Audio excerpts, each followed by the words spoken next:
The Haunting of Confederate Hill. The story is about Dr. Evelyn Carter, a historian who uncovers a tragic love story and dark secrets from the Civil War era at Confederate Hill. As she investigates, she encounters vengeful spirits of soldiers haunted by betrayal, violence, and hidden crimes. The spirits seek to protect a buried secret that could expose corruption and threaten their peace.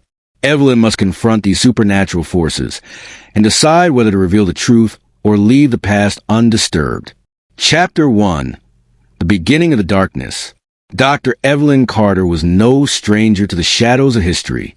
A respected historian specializing in Civil War history, she spent the last decade excavating forgotten battlefields, deciphering faded documents, and piecing together stories lost to time. But nothing had prepared her for what awaited on the lonely expanse of Confederate Hill. It was a mist-shrouded morning in late October when Evelyn arrived at the site, nestled in the rolling hills of North Carolina. Her car crunched along gravel as she approached the overgrown clearing, where a solitary monument stood, rusted and battered, bearing the inscription, "In memory of the Confederate soldiers who fought and fell here." Evelyn's interest had been piqued for months by a fragment of a diary she'd uncovered in an obscure archive.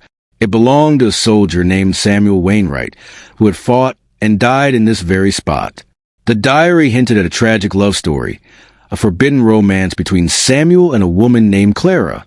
Her research had led her here, driven by an insatiable curiosity to uncover the truth behind Samuel's story, and perhaps to find some closure for the long-dead souls who lingered.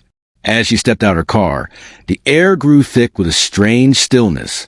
The trees around Confederate Hill towered ominously, their skeletal branches reaching into a gray sky. Evelyn shivered, not from the chill, but from the feeling that she was being watched. She set up her equipment, camera, voice recorder, and a notebook, and began exploring the area, carefully brushing aside tangled vines and fallen leaves.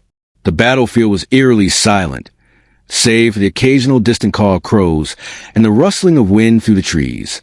Chapter 2. The Diary Secrets. That evening, in her modest cabin just outside the woods, Evelyn pored over her notes.